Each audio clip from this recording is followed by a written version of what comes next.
All right, howdy folks. It's 6:30 a.m. The sun is just coming up. Oh wow, it's more up than I would have thought. Going on my first sunrise run of the summer. I haven't finished finals yet, but a couple of my buddies were like, "Hey, let's do this." And I was like, "Fuck it, let's go." So thought I'd make do a little one of these guys for the number one. I'm freaking exhausted. I got 5 hours of sleep because I went over to my buddy's house. I'm about to go over to last night. We had a whole bunch of people over. It's a fantastic little ordeal. I got like 2 videos. I throw them in here.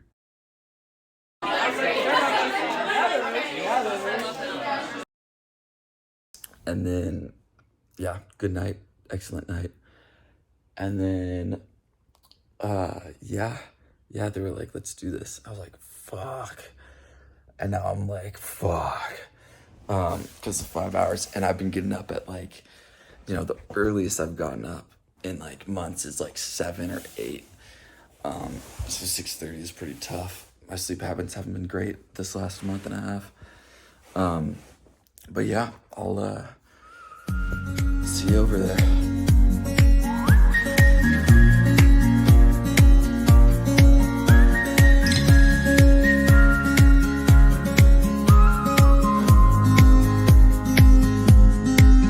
Sunbeams, this place is so divided.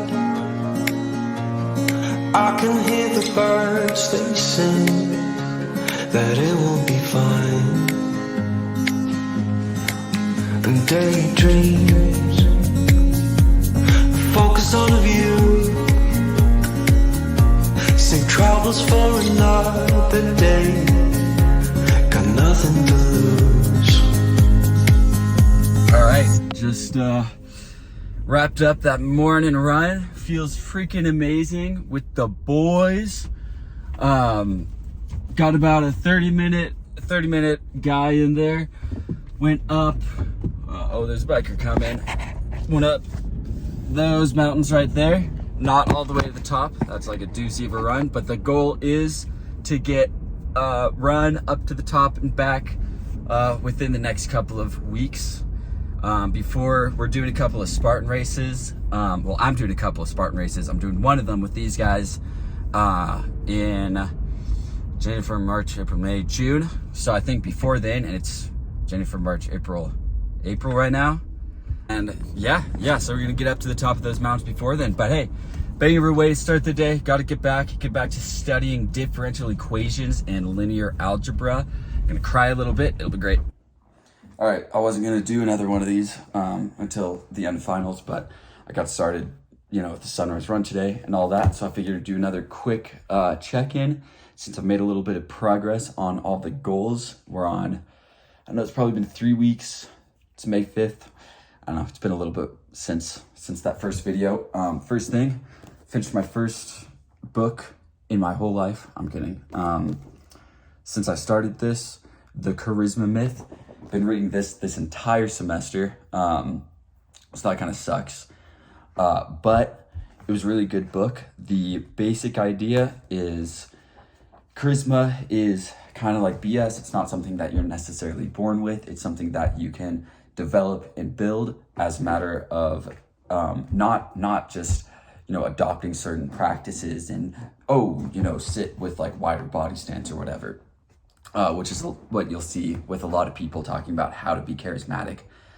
This talks about a couple of things. The first one is that your body language will come naturally if you learn how to adopt the right internal states.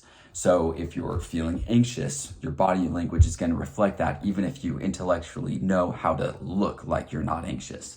And so it talks about certain thought processes and exercises you can do to get yourself into the right mindset and into the right internal state, which then naturally lead to charismatic body language and charismatic behaviors. So that's one of my favorite takeaways from this book. Another really interesting takeaway, let's see, is probably,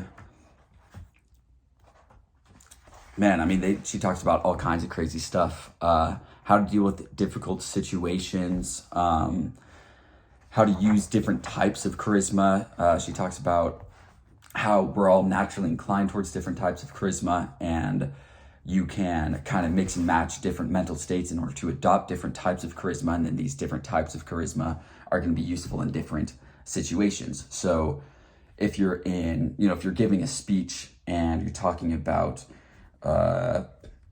some business opportunity, you're going to want to come at it from a place of authority and power charisma, where it's like you present yourself as somebody who knows what they're talking about, who's very determined, disciplined, has the ability to make an effect on the world.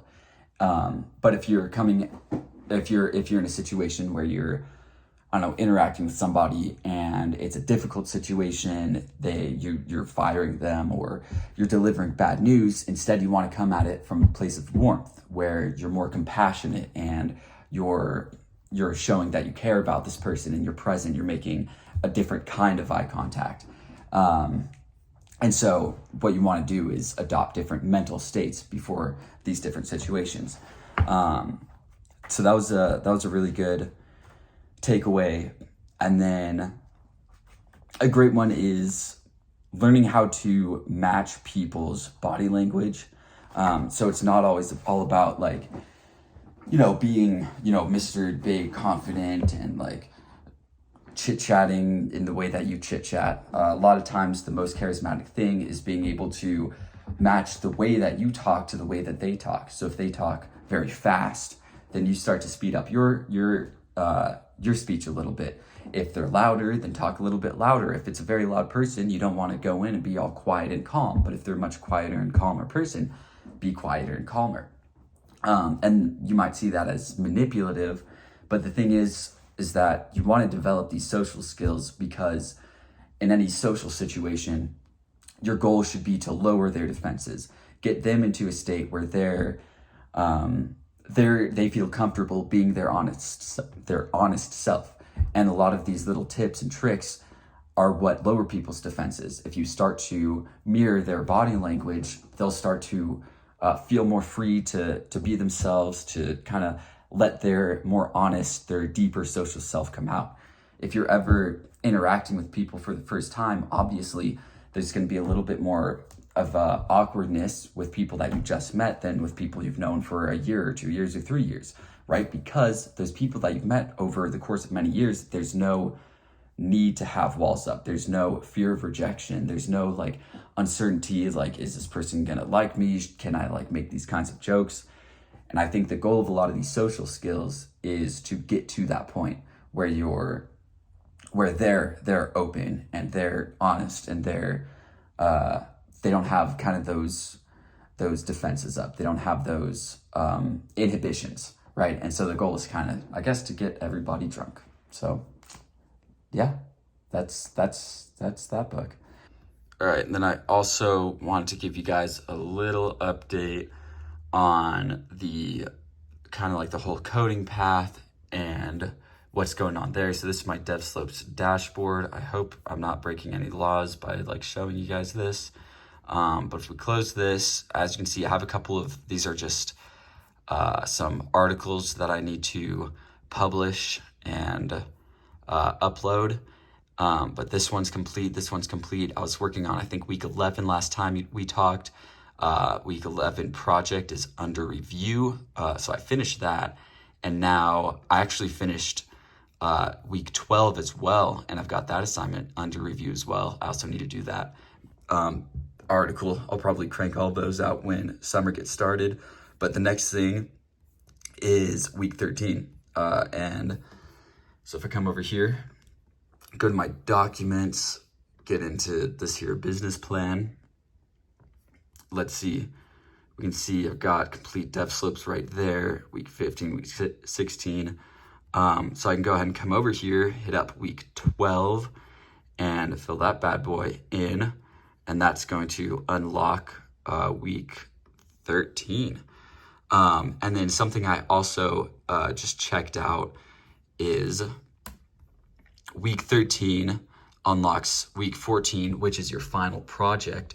So it also opens up week 15 and week 16. So I can go straight into those without having to complete week 14, which I'll probably do because, like I said, week 14 is the final project.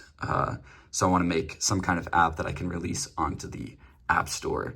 And once I start working on week 14, that will open up Habit Homies, if that's the app that I end up deciding to make. And this whole thing is gonna get shifted and adjusted once I actually start making the app and I create a plan for how I'm gonna go about that, what app I actually wanna make, and then kind of learn about the design process, all that kind of stuff. And then, yeah, after I work on this, I'll hopefully be done. So I'll move these guys back like this, and I'll probably wait until I finished my week 14, before I actually do the freelance module. And let's see, the freelance module and the career module. So I might actually make this just be an end of the line and then go from the freelance module to the career module. And that might adjust how these guys work out, but we'll see. So yeah, that's the current situation. Just got to finish up. Let's see. Got to finish up this guy. That's capstone project, final exam, career preparation. Hopefully finish those by the end of May.